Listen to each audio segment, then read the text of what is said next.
Hi అండి అందరికీ happy Sunday. ఈరోజు నేను తీసిన వీడియో ఏంటంటే సండే మా ఇంట్లో ఏం స్పెషల్సో మీకు చూపించాలనుకుంటున్నాను. నేనైతే ఎర్లీ మార్నింగ్ లేచి వెజిటేబుల్స్ అన్నీ తీసుకొచ్చేసాను అనమాట. రోజు కన్నా కూడా ఆదివారం కొద్దిగా ఎక్కువ పని ఉంటుంది. మా వారి కోసం అయితే నేను ఇలా టీ అయితే ప్రిపేర్ చేస్తున్నాను. నేను వెజిటేబుల్స్కి వెళ్ళి వచ్చేసరికి మా వారైతే లేచి బ్రష్ చేసి కూర్చున్నారు.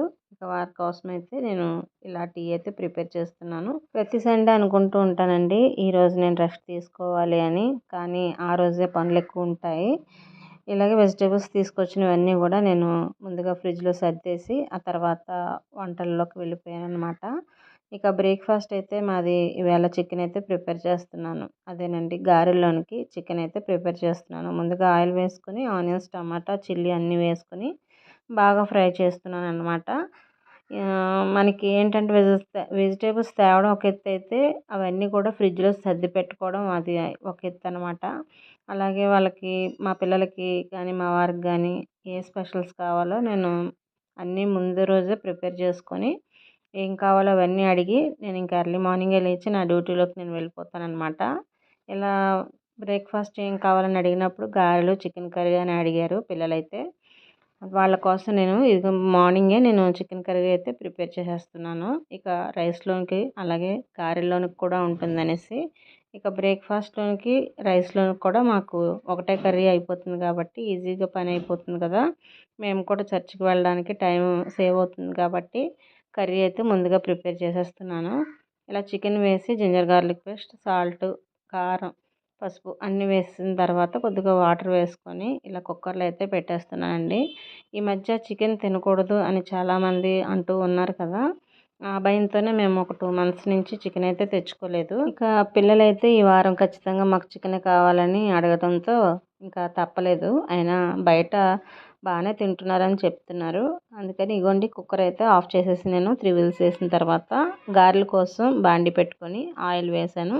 ఆయిల్ కొద్దిగా హీట్ అయిన తర్వాత చెక్ చేసుకున్న తర్వాత గారెల పిండి అయితే రుబ్బేసుకొని నేను ఇంకా గారెలు అయితే వేసేస్తున్నాను. మా చిన్న పాపకి అయితే ఆనియన్స్ లేకుండా అయితే చాలా ఇష్టంగా తింటుంది. ఆనియన్స్ ఉంటే మాత్రం అస్సలు తిందు గారెల్లో. మా పెద్ద పాపకి అయితే ఖచ్చితంగా ఆనియన్స్ ఉండాలి, చిల్లీస్ ఉండాలి. ఇక మా ఇంట్లో అందరం కూడా తింటాం కానీ మా చిన్న పాప ఒక్కతే ఆనియన్స్ లేకుండా తింటుంది. ఇక కర్రీ కూడా ప్రిపేర్ అయిపోవచ్చింది. ఇక దగ్గర పడిపోయింది కదండి కర్రీ. బాగా మగ్గిన తర్వాత నేనైతే చికెన్ మసాలా పౌడర్ అయితే వేసేస్తున్నాను. మసాలా వేసి ఒకసారి బాగా మిక్స్ చేసుకుంటున్నాను. కొద్దిగా ఒక 2-3 minutes బాగా బాయిల్ అయిన తర్వాత దగ్గర పడుతుంది అనగా మనం కొద్దిగా కొత్తిమీర వేసుకొని దించేసుకుంటే సరిపోతుంది. ఇదిగోండి గారెలు అయితే ప్రిపేర్ చేసి మా పిల్లలకి మా వారికి ఇచ్చేసాను. ఒక పక్క కర్రీ అవుతూ ఉంది వేడివేడిగా, ఆ విధంగానే సర్వ్ చేశాను అనమాట. ఒక పక్కన గారెలు అవుతూ ఉన్నాయి. ఎవరికి వాళ్ళకి వేగుతూ ఉన్నప్పుడు అలా ప్లేట్లో వేసి ఇచ్చేసాను. అలా వేడివేడిగా తిన్నప్పుడు చాలా టేస్టీగా అనిపిస్తూ ఉంటుంది. అందుకనే ఇలా వేడివేడిగా సర్వ్ చేస్తూ ఉంటాను. టిఫిన్ సెక్షన్ అయిపోగానే నేను ఇక లంచ్ కూడా ప్రిపేర్ చేసేస్తున్నాను. ఎలాగ నేను చికెన్ కర్రీ ప్రిపేర్ చేస్తాను కాబట్టి లంచ్లోకి కూడా అందుకని నేను కొద్దిగా లైట్గా పలావ్ చేస్తున్నాను అనమాట. మరీ ఎక్కువ మసాలా దినుసులు అది యూస్ చేయకుండా సింపుల్గానే నేను ఇలా తగినన్ని మసాలా వేసుకొని ఆనియన్, టమాటా, క్యారెట్, క్యాప్సికమ్ వేసుకొని సింపుల్గా పలావ్ అయితే ప్రిపేర్ చేసేస్తున్నాను. అలాగా చికెన్ కర్రీ ఉంది కాబట్టి. ఇంకేంటండి విశేషాలు? అందరూ ఉమెన్స్ డే ఎలా జరుపుకున్నారు? హ్యాపీ ఉమెన్స్ డే అందరికీ కూడా. ఎవరైనా నా ఛానల్ ఫస్ట్ టైం చూస్తే ఖచ్చితంగా సబ్స్క్రైబ్ చేసుకోండి, లైక్ చేయండి, నన్ను సపోర్ట్ చేయండి. కొద్దిగా సాల్ట్ యాడ్ చేస్తే ఏంటంటే మనం వేసిన వెజిటేబుల్స్ అన్నీ కూడా కొద్దిగా మెత్తపడి తొందరగా కుక్ అవుతాయి అన్నమాట. నేను ఎలాగా కుక్కర్లో వేసేస్తున్నాను కాబట్టి పెద్ద ఫ్రై చేయలేదు, లైట్గా ఫ్రై చేశాను అంతే. ఫ్రై చేసిన తర్వాత ఒక స్పూన్ జింజర్ గార్లిక్ పేస్ట్ అయితే యాడ్ చేశాను. అలాగే బిర్యానీ మసాలా ప్యాకెట్ ఉంటుంది కదా, ఆ మసాలా పౌడర్ అయితే ఒక స్పూన్ యాడ్ చేశాను. పెద్ద ఘాటుగా ఏమీ లేకుండా సింపుల్గా చేశాను అనమాట. కుక్కర్లో వేసేటప్పుడు ఏంటంటే రైస్ ఎక్కువ వేసినప్పుడు మనం మామూలుగా వండేదానికి రైస్లో కుక్కర్లో వండేదానికి ఏంటంటే ఒక గ్లాస్కి 2 glass వాటర్ అయితే యాడ్ చేస్తాము. అదే కుక్కర్లో వండేటప్పుడు ఒక గ్లాస్కి 1.5 glass మాత్రమే వాటర్ వేయాలి.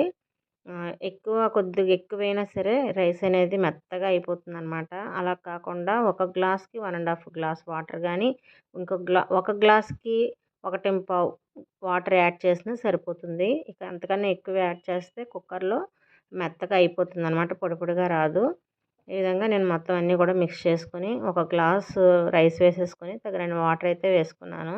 చూసారు కదండి, నేనైతే ఒక కొద్దిగా ఎక్కువ వాటర్ పడతాయేమో అనుకుని ఇంకొక చిన్న గ్లాస్ ఎక్స్ట్రా వేసాను అనమాట.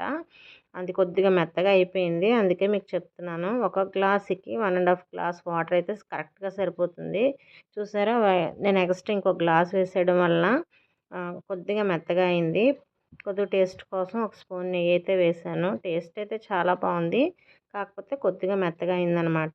ఇలా 3 విజిల్స్ వచ్చేంత వరకు ఉంచేసిన తర్వాత ఇక మధ్యాహ్నం మేమైతే చర్చ్‌కెళ్ళి వచ్చేసాము. చర్చ్‌కెళ్ళి వచ్చేసిన తర్వాత ఇక లంచ్ అయితే మేము వడ్డించేసుకుంటున్నాము.